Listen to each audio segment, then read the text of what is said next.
keď to zomrie, napríklad šedý zákal, tá osoba, ktorá mala šedý zákal, keď ten duch odíde, tí ľudia hovoria, môžem vidieť. A na druhý deň môžu vidieť ešte lepšie. Ale potom sa za okolo 72 hodín nastáva rozklad, ako pri vzkriesení Ježiša. No tie buňky sa nerozložili. On samozrejme vstal skôr, ako uplynuli 3 dni a 3 noci, viete. On zomrel v piatok popoludní a vstal v nedeľu ráno. Pretože Dávid povedal, nenechám jeho dušu v pekle, ani nedám môjmu svetému vidieť skazenie. Tieto buňky sa začínajú rozkladať po 72 hodinách. A potom, keď ten pacient, keď to začína puchnúť, ten nádor stáva sa väčším, samozrejme, vaše srdce musí očistiť ten prameň krvi. Minulý večer prišla za mnou jedna pani, vyzerala naozaj svätú, pobožnú ženu s veľkou rakovinou. Povedala, že prišla do modlitebnej rady a povedala, že to bolo všetko zakryté vlasmi. A povedala, že som stál a pozrel som sa na ňu a povedal som jej v duchu, že má na hlave rakovinu. A povedal som, že to ustúpi. A to ustúpilo. A ona to tu má, myslím, dnes večer vo fľašky v alkohole. Práve tu teraz. Mali sme ich 1000. Je tu tá žena? Stala by si niekde? Ak je niekde tá žena s tou rakovinou v alkohole? Ak je niekde tu, ak by sa postavila, zamávaj rukou alebo niečo, aby ťa mohli vidieť. Aha, tam ona stojí, pani s tou rakovinou. A ja som ich videl, ako som stál rovno tu na pódiu, len zbeleli a hneď odpadli. Vidíte, no to je zázrak. Obyčajne, keď je ten nádor mŕtvy, život z neho odchádza. Ale nádor, ak neodpadne, on je vo vnútri. A ak je, samozrejme, on tam bude niekoľko dní a začne puchnúť. Tak ako každé iné telo, tie buňky sa začínajú rozkladať. Potom dostanete horúčku. Skutočne, to je potom infekcia. Srdce pompuje krv a očistuje telo. V tvojom tele sa nachádza veľká hromada voľne ležiaceho tela. Ten pacient sa stáva skutočne chorý. Potom poviete, cítil som sa tak dobre, keď som bol na pódiu a ešte deň alebo 2, ale zdá sa mi, že som stratil svoje uzdravenie. Aha, brat, sestra, to je najlepší znak na svete, že ste uzdravení. Vidíš? A potom začneš neveriť a s takou istotou, ako tvoja viera ťa zbavila toho života, tvoja nevera ho privedie naspäť. Vidíš? Privedie, ona ho vzkriesi. Pamätajte, Ježiš povedal, keď nečistý duch opustí človeka, chodí po suchých miestach, potom sa vráti so 7 ďalšími duchmi. Je to tak? A tak nech je tam v tom dome ten dobrý muž, viera, bez ohľadu, ako sa cítiš. No nezáleží od toho, ako sa cítiš, to záleží od toho, čomu veríš.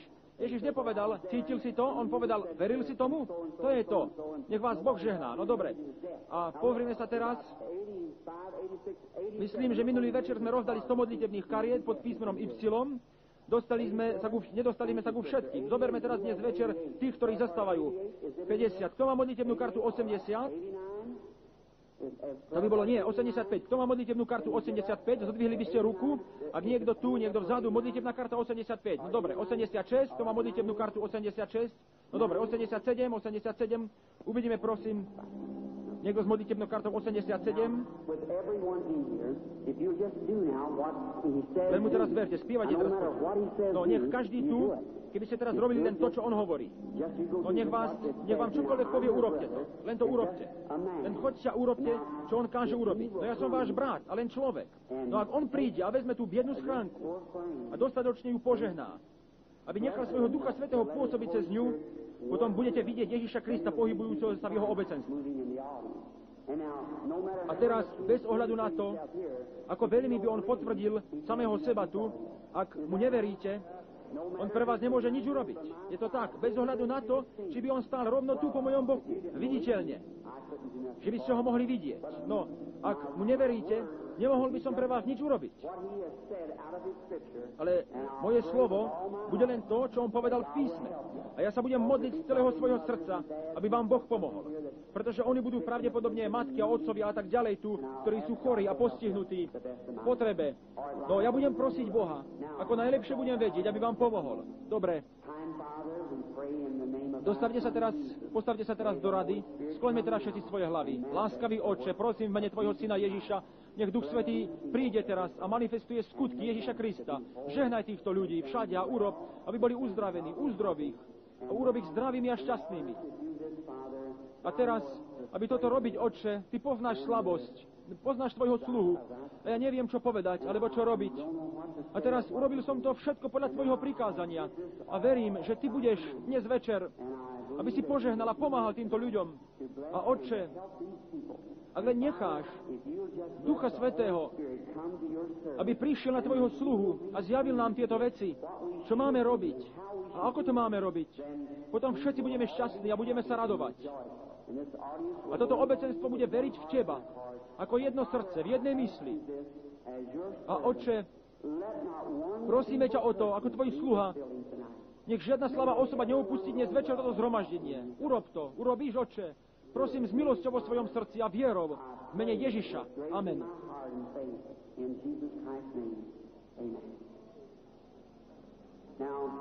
No, mnohokrát, ak je niekto tam pri tých svetlách, keby ich trochu otočil. No, niekedy tento Duch Svätý, on prichádza a mnohí z vás ste videli ten obrázok. Ak ešte niekedy prídem, prinesiem vám niektoré z nich. Ako hovoril dnes brat More, bolo to odsvetené niekoľkokrát v tých knihách. Myslím, že všetci ich máte. Ja som mal len 2 krabičky, no dúfam, že sa z nich radujete. A teraz pozrite sa tam a budete vidieť iný obrázok toho, kde to zostúpilo. A novinársky fotograf zachytil ten jeden v kamenom v Arkansase, ale to nebolo to autentické, ako táto z tej americkej asociácii. A oni to odfotili a to bol ten, ktorý sa stal autentický. Tam a mnoho tisíc ľudí. Stal som v tej rieke, tu pred nejakým časom. Krstil som, potom prebudení, 500 ľudí. A to prišlo rovno dole. Tam, kde som stál, ľudia omdlievali. A práve tam to bolo. A bol tam zvuk hrmotu, ako šľahajúci oheň. A prosím, aby Boh ešte raz prišiel dnes večer viditeľne pre toto publikum, takým spôsobom tu v tomto meste. A budeme môcť nájsť záľubu u Boha. No uvedomujeme si, niektorí to mohli vidieť a iní nie. Nechcem o tom teraz hovoriť, ale je to tak. Ján bol ten, ktorý vydal svedectvo, videl Ducha Božieho nad Ježišom. Je to tak? Nie je potrebné, že obecenstvo a tí múdri mužovia išli za hviezdou. Veríte tomu? A ona prešla ponad všetky observatória v tej krajine, prechádzala týždňa, mesiace celou cestou z Orientu a čas sa rátal podľa hviezd. Celú noc pozorovali hviezdy a zachovávali čas a nikto ju vôbec nevidel. Ale tí mužovia ju videli, pretože oni na ňu čakali. Očakávate dnes večer na Krista a budete ho vidieť. Pán Ježiš vás požehná. Dobre. Billy Paulov, brat More, niekto z vás je pripravený, no dobre. Či stoja v rade všetci 15? Všetci 15 v rade? No pre vás ostatných, snažte sa každý, kto nemáte modlitebnú kartu a viete, že sa nedostanete do rady, chcem, aby ste sa dívali sem a len verili. A verte s takou istou vierou, ako tá žena, ktorá sa dotkla jeho rúcha. A on sa otočila a povedal, tvoja viera ťa zachránila. Veríte, že on je dnes večer ten istý? Veríte? Vo všetkom tom kričiacom dave, ten biedný slepý muž, ktorý tam sedel pri múroch Jericha, možno na 2-krát väčšiu vzdialenosť ako táto budova, volal a kričal, zmiluj sa nado mnou. Ježiš ho možno ani nepočul volať, ale on pocítil jeho vieru. To zaúčinkovalo v celej tej skupine kritikov. A on sa otočil a povedal, tvoja viera ťa uzdravila. On sa otočil do poslucháčov a povedal niečo iné, pretože pochybovali vo svojich srdciach. Opýtam sa vás niečo. Ak to, čo som povedal, je pravda, ak je to pravda, potom Boh je zaviazaný voči svojmu slovu. Nie voči mne, ale voči svojmu slovu. Je to tak? On je zaviazaný voči svojmu slovu. A potom on to uskutoční presne tak, ako povedal, že to bude robiť. A ak to on urobí, či potom všetci tu, ak ste neprijali Ježiša Krista, budete ho chcieť prijať? A vy, ktorí ste tu, ktorí môžete vidieť jeho milosť na iných, áno, on vám bude milostivý, ak vy len budete veriť a budete mať vieru. Len sa modlite a povedzte, Pane, ja som veriaci a chcem, aby si ma uzdravil dnes večer. A Boh to urobí. Práve sme prišli z Afriky. Nedávno, kde sa znovu vraciam v týchto ďalších niekoľkých týždňoch. Afrika, India, Palestína, Nemecko a slúžiť.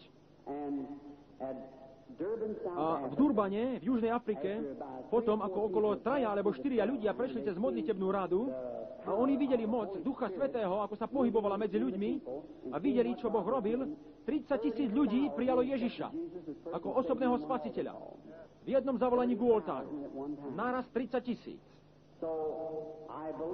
Tak verím, ak vezmeme za predpis Božie slovo, a pôjdeme do celého sveta a budeme kázať evanjelium. Evanjelium neprišlo len v slove, ale v moci a v demonštrácii Ducha Svätého. Tak evanjelium je demonštrácia moci Ducha Svätého. Bol som v rôznych krajinách. Oni hovoria, my nechceme misionára.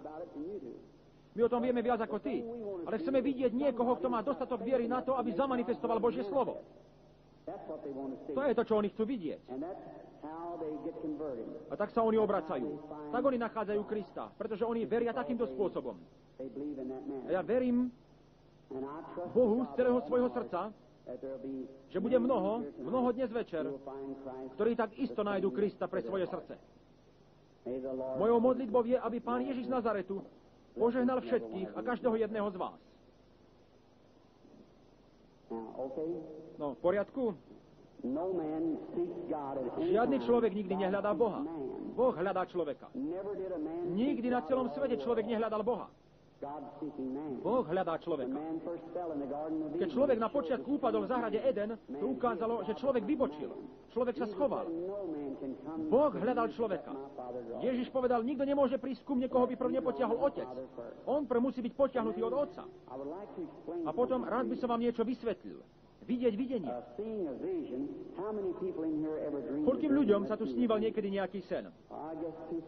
Nech vidím vaše ruky. Je to skoro 1/3 z vás. Je pravda, že mnohým ľuďom sa nesníva. Sme učení, že je to vaše podvedomie. Tu je vaše prvé vedomie, tu je vaše podvedomie. No, toto je podvedomie, to je to, čo sa snažím s Duchom Svätým, aby to pracovalo. Toto je prvé vedomie. Mohol by som sa opýtať tu toho muža, alebo kohokoľvek tu, niekoho veríš? Áno, Pane. A to veríš tu. Ale čo tento tu? On je ten, ktorý hýbe tou loďou. Nie tento muž tu hore vo veži, ten muž tam dole v strojovni. Niekedy, keď idete spať, idete do toho podvedomia a snívate. A snívate o veciach, ktoré ste robili, keď ste boli tu. Potom, keď sa prebudíte, pamätáte si, čo sa vám snívalo. Vy, ktorým sa vám snívajú sny, snívalo sa vám niečo pred mnohými rokmi, stále si to pamätáte. No nejaká časť z vás bola niekde. Alebo ste si nepamätali niekedy, keď sa vám niečo prisnívalo pred mnohými rokmi. No človek, ktorý tvrdo spí, jeho podvedomie je ďaleko vzadu. Ono sa nikdy nedostane ku nemu. No vidiaci, jeho podvedomie nie je vzadu, ani nie je tu, ono je presne tu. Ono nejde spať, ono má otvorené oči a on proste vidí. No, to Boh umiestňuje toho človeka tam, kde on môže tvrdo spať a nesnívať. Boh dal človeka, ktorý môže snívať sny. Ako by som povedal, nech sa mi sníva sen. Nemohol by som to urobiť. No potom Boh dáva do cirkvi niektorých apoštolov, niektorých prorokov, dary uzdravovania. Je to tak? Oni sú všetci na zdokonaľovanie cirkvi. Pavol povedal, ak budete všetci hovoriť v jazykoch a vojde neúčený, či by nepovedal, že ste všetci pometení, ale ak jeden prorokuje a zjavuje tajomstvá srdca, či nepadnú oni na tvár a nepovedia, že skutočne je Boh medzi vami? Je to tak? Je to podľa Evanjelia?